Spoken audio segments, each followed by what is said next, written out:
Lathe machine के principal parts का demonstration देखने वाले हैं।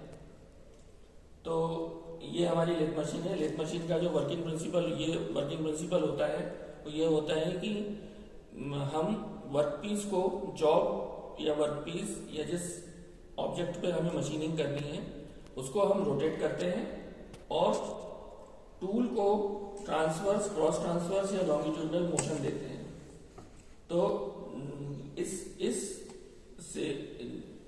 इस फिनोमेना में जो वर्कपीस प्रोड्यूस होता है, वर्कपीस में जो ज्योमेट्री प्रोड्यूस होती है वो यूजुअली सिलेंड्रिकल शेप की होती है।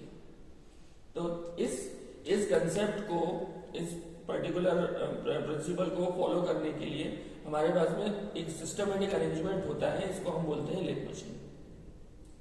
लेथ मशीन के प्रिंसिपल पार्ट को अगर हम स्टडी करना चाहें तो ये जो है this is head stroke and this is tail stroke. Head stroke में अभी चक माउंटेड है। चक जो है वो हमारे पास में थ्री जो चक है। थ्री जो चक जो होता है ये सेल्फ सेंटर एडजस्टिंग चक होता है। इसको यहाँ पर जो की लगी हुई है ये थ्री जो चक है। थ्री जो चक जो होता है वो सेल्फ सेंटर एडजस्टिंग चक होता है।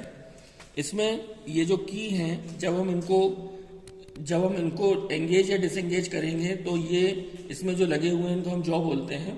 तो ये जॉस बाहर या अंदर की तरफ मूवमेंट करेंगे सारे के सारे एक साथ। अब ये जो सारे एक साथ मूवमेंट करते हैं इसकी वजह से जो वर्कपीस होता है वो ऑटोमेटिकली सेंटर में अलाइन हो जाता है। हेड स्टॉक का जो ऑब्जेक्टिव होता है मशीन के अंदर वो वर्कपीस को अच्छी तरह से होल्ड करने के लिए हम हेड स्टॉक को यूज करते हैं। अगर यहाँ पर सेंटर में वर्कपीस होल्ड होगा तो हम जो ज्योमेट्री प्रोड्यूस करेंगे वो परफेक्ट सिलेंड्रिकल प्रोड्यूस होगी। वर्कपीस को अनदर एंड पर सपोर्ट देने के लिए टेलस्टॉक होता है। टेलस्टॉक के अंदर ये वाला जो पार्ट है इसको हम मैंडल बोलते हैं और ये इसमें एक माउस टेपर लगा हुआ होता है। इस टेलस्टॉक को पर हम वर्कपीस को अनदर एंड ऑफ शाफ्ट पर एडजस्ट कर देते हैं और हम मशीन को जब चालू करेंगे तो जो वर्कपीस होगा वो रोटेट होना शुरू हो जाएगा। अब वर्कपीस का जो रोटेशन है वो अकेला कटिंग नहीं कर सकता है। इसके लिए हमारे पास में टूल पोस्ट होता है। टूल पोस्ट जो है वो प्रोवाइडेड है कैरिएज से और कैरिएज जो प्रोवाइडेड है,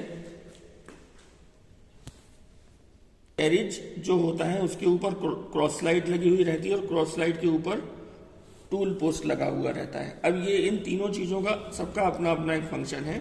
ये कैरिएज जो है ये माउंटेड है लीड स्क्रू के ऊपर।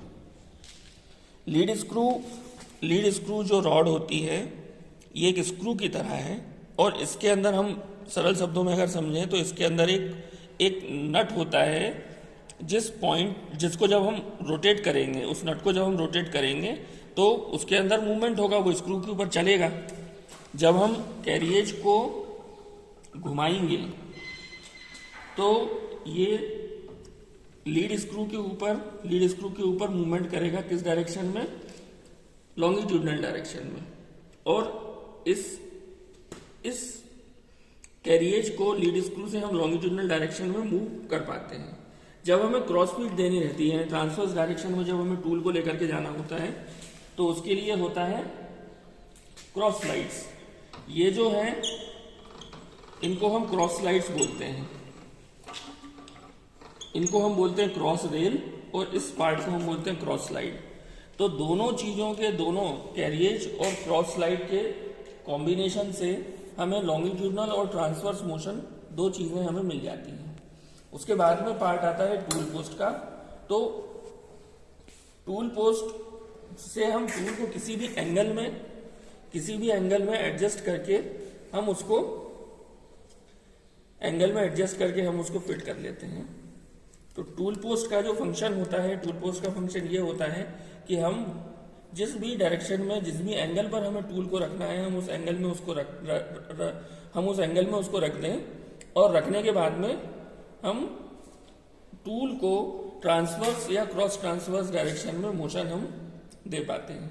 तो यहां से रोटेशनल मोशन, यहां से ट्रांसवर्स मोशन, यहां से लॉन्गिट्यूडनल मोशन, इन तीनों तरह के मोशन की वजह से हमारी कटिंग जो है वो हो पाती है। Thank you.